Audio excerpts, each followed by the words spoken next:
Without further ado, I would like to introduce our guest speaker today. Now, I've been in New Jersey for a while, and people have told me for a few years now, you got to meet Dan Pincus. You don't know Dan Pincus? You got to meet Dan Pincus, Elizabeth. I'm like, okay. So I finally met Dan Pincus, and we had a wonderful conversation. I'm not going to say a lot about what he does because he explains it much better than I, but welcome, Dan. Tell us, what are you doing these days? Hi, Liz. Thanks for having me here on the show. Love it. Well, everyone knows that networking is really important for your business because if you're not getting in front of people, people will forget about you and think of others. So, one of our mantras is not what you know, it's who you know, and it's really true because most people, even if they're good at what they do, if people aren't aware of them, they're not obviously using them for their services. So, one of our key things is to get in front of the right people and to make sure that people remember you so that when they need you, you're there for them. Excellent. And one way that you do this, that you've been doing it, and you still kind of did it a little bit over the summer too, was you go to some of the very best golf courses there are. And for people who don't golf, they still have really good food and wine. So, and it's a fun day, and you bring small groups together of people that are at the same level in their companies to really get to know each other, right? Yeah, so we found that if you're going into a general networking audience, a lot of people are not decision makers, and they may have all the best intentions, but because they can't make decisions, they have to go to their boss or their boss's boss to get things done. So one of the things that we do in our program is we only allow decision makers in the room. So when you are spending the time together, you know that you're spending with people who can directly help each other and work together. That makes a lot of sense. Dan, I have a confession to make. I am not the best golfer. I enjoy golfing, but I'm not that great at it. And my drive is terrible, but I'm okay on the green. One of the things I'll say though is I learned this a long time ago that a lot of business deals get done on the golf course. It's a game. Golf is a game of integrity and good sportsmanship. So, I just want you to talk a little bit about, why you decided to blend golf, with this network and why that was important to you to make the two connect. Yes, thank you, Kenya. So it's funny, we have a tagline in our group. It's called, "It's not about golf, it's all about business." We actually do not keep score in our program, unlike most golf leagues. Our program is completely about the relationship-based building of getting to know who's who, and really not talking about business, but getting to know each other as people first. And people typically want to work with those who they know, like, and trust. So what we do is we actually take all the stress out of the golf process. As a matter of fact, we even have a beginner golf membership for those who don't play golf, where you can get golf lessons until you feel comfortable playing golf with everybody. And we just want to make sure everyone's comfortable, happy, and in a social environment, which is easy. But golf is really interesting because unlike any other sport or any other activity, you get to learn if a person cheats, you get to learn if a person lies, you get to learn how that person handles stress, how they communicate with others. You learn more about a person over a round of golf than you will almost in anything else. And you also learn if they have any eye-hand coordination, which I completely lack. I'm one of the people that would dig a 10-foot hole before I hit the ball. Same. I can still go, right? Because I can hang out on the veranda and network there. Yes, you're 100% right, Liz. We actually have a non-golf membership for those who do not want to play golf or have no interest in it.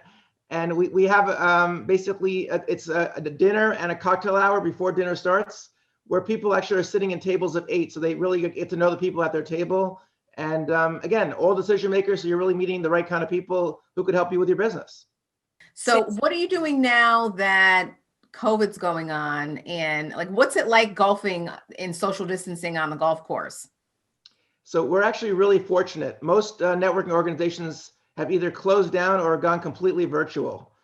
Because our program is outdoors primarily, we have our dinners and cocktails outside. Obviously golf is outside.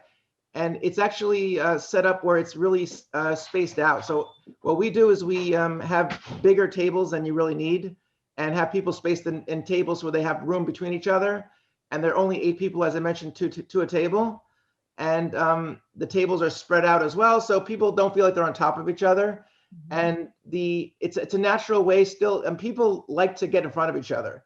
One of our members actually said to me, "I feel like you're the warden from the jail letting us out of prison."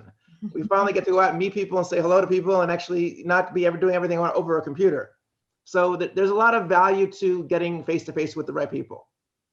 Well, Dan knows from our time talking earlier that I am also 100% awful at golf, except the mini version, the kind with the windmills. And I'm pretty crappy at that too. But it is something that I would like to learn. And I know that it's not just about the golf. It is about the networking, and it's about how, who you meet and how you meet them. I guess, what happens in the wintertime? Can you still play? Now, I'm asking because it's snowing outside of my window, and I'm thinking this does not look very pleasant, but I could be wrong. No. So Carrie, we actually, part of our program is not just the group events. We also do a private introductory program for our members. We have a database of between 6,000 and 7,000 executives in New York and New Jersey. And that database is used to help our members meet exactly who they want to get access to. Got it. So we actually do private meetings right now. A lot of them are virtual. And again, some people, whether they're golfers or non-golfers, during the off season, will get together over a cup of coffee or a breakfast, and whatever makes sense. You can do it over wine. You can do whatever floats your boat. That sounds much more up my alley. And I'm sure that a lot of people that join your network, they probably connect outside as well, outside of your network. So you meet folks, and then the conversations kind of carry outside of, the initial meeting. 100%. It's the members themselves get to know each other almost as family. It's not even friends. We've been doing this for almost 18 years now. So people really know each other really well who's been in the program for a long time. And the new people coming on board very quickly get to know the people. And because it's so social and so, again, not confrontational, where it's literally people are inviting you in as their friends. They want to get to know who you are, what you do, why you are who you are. It's more on a personal level than a business level, quite honestly.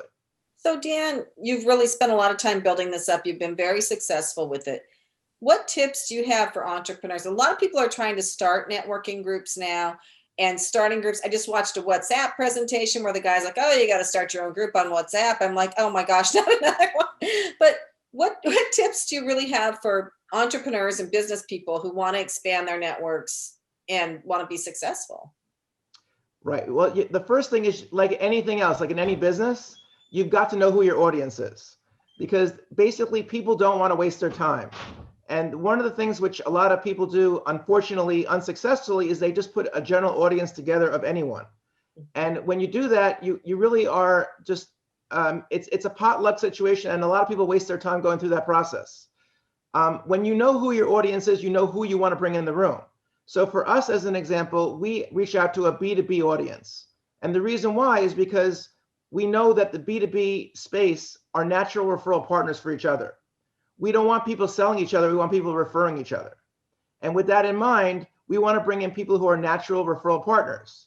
So with that, what we do is we invite people in who are members of our system who could take advantage of our network. So when we bring someone in, we don't just bring anyone in. We ask them, who do they want to meet? And before we accept them in the group, if we don't know those people, we're not going to accept them as a member. But if we think, oh, we can help that person, that's a great person to join the group. And now they're going to have more value being part of our group. So you want to make sure that you know who your audience is, and you make sure you're not wasting people's time, because that's really what most people hate about networking. And the second thing is you want to make sure it's convenient for people. If it's going to be too far away or too many times, they're not going to want to put the effort in to make it work. So you got to make sure you do things which make sense for who you're bringing in. Do people need to meet once a month or once a week, or how often should they get together? And where should you meet? You don't want people traveling 3 hours to go to your events. So make sure you basically, whatever you do, you keep the people that you're in your group in mind whenever you're running your events. So your common denominator is decision makers. Do you cut across all industries? Is it mostly white collar? Do you have like plumbers and landscapers, lawyers? We literally have, it's easier to say who we don't have than who we do have. And the reason why is because, again, this is a business development group for any really business who wants to grow their business. But when people are difficult to refer, then it's hard for us to help them in our group. So as an example, we don't have government agencies, because how are you going to refer a government agency to in our group, right? We don't have people who are in retail, non-hospitality. So we'll have like hotels and restaurants and those kind of companies, but we're not going to have Nordstrom's or Macy's or those kind of companies in our group. So we also don't have too much in the medical area because it's very difficult to refer a hospital or a pharmaceutical company. But we do have maybe physical therapists, or we might have chiropractors, or someone who's going to be able to work within the audience of the people that we have in the group. We don't have manufacturing type companies because, again, how do you refer a manufacturing company to other people? So it's got to be something where you say, okay, that person can be using 12 different people in the room, and whatever you need, we have the access to those kind of people. So I always say it's a great example. When you open up a business, what do you need when you open your business? You need a commercial real estate broker to find you space. You need a computer company to put in your computers and your tech and everything else. You need office furniture. You need someone to move that into your space. You need an accountant and a lawyer and insurance, and it goes on and on. All the people you need to help run your business, and that's who we have in the room. Dan, how many times a week, or like, what's the average of meetups that you have within your network? Right, so the group meets once a month on average, but we do private meetings with our members based on availability. So as an example, you might be really busy with your business, during the months of June, July, and August, but in September, it might open up for you. So you'll do a lot of more private meetings with us during the months of September and October, so we can actually use our database for your benefit and get access to who's good for your business. So do you also teach people how to network? Because it's changed. I mean, there were all the speed networking things, and now people are like, oh, it's based on relationships. So you don't really want to go up to somebody and say, here's my card. You need to call me. And if you don't call me, I'm going to call you every week for the next 52 weeks until you need me. Doesn't work anymore, right? No, it doesn't work. I actually have, from days gone by, I've been doing this for so long, I used to have a segment, video tube called Just One Thing. And I used to teach people how to network and how to, really not do the wrong things. And people learn sometimes better from seeing what people are doing rather than actually hearing it. So by having it on video, actually it worked, I think, a lot better for some people. And as you mentioned, a lot of people will walk around with a bunch of business cards and they'll give it out to everyone in the room and say, oh, here's what I am, here's what I do. They don't even say who they are yet, but they already gave them the business card out like it's candy. And no one really cares about your business card. They care about you. And the key thing is that what I try and tell people when they're networking is you shouldn't be speaking to anyone until you know what they do and how you could be of help to them. Because if they look at it from a standpoint you're selling them, they're turning you up before they even listen to you. You need to basically get some sort of a bond that find out who they are and find out if you can help them or can't help them. And you know what, if you can't help them, it's fine. And say, listen, I don't know anyone in my world who might be of value to you, but if you give me your information, I'll be happy to pass it on when I do meet someone. That's a much stronger situation than saying, oh, but whenever you need business cards, I'm selling business cards, and you should definitely take my cards so I can make them for you. Because they don't even know who you are yet. And no one wants to work with people they don't know. And that's the key of networking, is that it's not about selling, it's about building a relationship. And when people understand that networking has nothing to do with sales and all about relationship building, they'll do so much better in networking. I was going to say too, a terrible golf game could be a great icebreaker. Yeah, as long as you're not slow. Right. Right. So right. Yeah, Kenya, one of the things I also say in my group, if you're playing golf, it's not a sin to play bad golf, it's a sin to play slow golf. Because you're playing against yourself in golf. You're not playing against others. Yeah. Interesting. I'll have to speed it up for sure. Yeah, I actually am the fastest golfer you'll ever meet because I was taught that when I learned how to play. And they said to me, honestly, Dan, no one cares if you're good or bad in golf. They just care if you're fast or slow. See, that's something I could tweak then, for sure. Liz, as you mentioned, we are always looking for business owners and decision makers who not only to join our group, but also to be referral partners for our members. So, we keep adding to our database of quality, high-end people. And the goal is really to just keep the audience growing so everyone does more work together and helps each other. We actually are expanding our program as well. Right now we're in North Jersey, which covers basically Lower Westchester, Manhattan, and North Jersey. But we're about to open up chapters in the Philadelphia region, as well as Long Island and Central Jersey. So as we open up more groups, we're going to be access to more people as well, which is great. So what's the most exclusive golf club you've gone to? All of our clubs that we play now are private country clubs. So unless you're a member of that club, you're not going to have access to those clubs. So our clubs in general are pretty elite clubs. We play courses from, you know, the area of Rockland County, New York, where it's Paramount Country Club, to courses like Trump National and Hackensack and Upper Montclair. And, you know, they're really all over the place, and they're all beautiful clubs. But the key thing is that we keep them all within a radius of no more than 30 miles so that everyone's not traveling too far. So do you have to be a member to go? If I'm a member of your group, do I have to be a member of the golf club to go, or I can go under your auspices? No, so one of the benefits of being a member of our group, not only can you go, but you can invite your clients and prospective clients as guests to these great country clubs. So it's a hospitality system for you as well. So you really get a lot of value for your money then, because joining all these golf clubs would be pretty expensive, right? Yeah, it's only 1 day a month, which is not a big commitment for anyone. And the whole company owns the membership, so any of the owners or partners can use it. So it's kind of cool because, like you said, not only are you getting value of being access to these kind of clubs, but you're putting it on your calendar that once a month I'm going to be at all these great places. That's cool. Dan, I had one quick question, and then I think we have to go to break. But Sure. In terms of like reaching the millennial entrepreneur and the new creatives and solopreneurs, is golf still a thing, or are you seeing it's like kind of a lost art? I was just curious to see like how you're connecting to those younger folks who would benefit from something like this, but don't necessarily look to golf as a networking piece. So it's funny you say that. We actually have a very big spectrum of people in the group.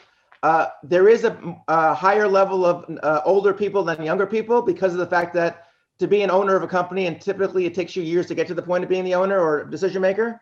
But the people who are young entrepreneurs who are starting out their businesses, this is a fantastic way. And we have some people who join, whether they golf or not, to join the system to get access to the people who will actually directly help them jumpstart their business. And rather than having to go through the hoops of basically waiting their time out to get in front of these kind of people, it's an instantaneous gratification where they're building those right relationships and they're getting guidance and they're learning a lot from the people who are in the room. Now that we're sort of heading into, I may be dating this, but we are heading into the holidays. Any advice for how you follow up when everybody's social calendar is filled with virtual events, and how you sort of cut through all that noise? The follow-up is so important. It is. Actually, this is like the perfect time, Carrie, to actually follow up with anyone that you feel important that's in your life. Just to say hello and wish them happy holidays. It's really not only nice to hear from people, but when there's nothing on the other end and you're not asking for anything, people appreciate that very much. And it's a great way to just stay in touch with the right people. Excellent. As Kenya said, it's time for a break. So listeners, you are listening to Elizabeth Gearhart and Kenya Gibson on Passage to Profit, the Inventors Show. And don't go away, because after the break, we have an amazing executive spotlight, Claudio Pergola, who's going to be talking about what happens with the elder people in our society right now. And that's really important for all of us. I'm sure we all know somebody, right? And then we're going to have Susan Gantz. And I love her line is, do you need a vacation? Everybody does right now. And Jake makes us feel really good about drinking wine so with his company. So please stay tuned. If you missed anything, it's on our podcast tomorrow. We'll be right back.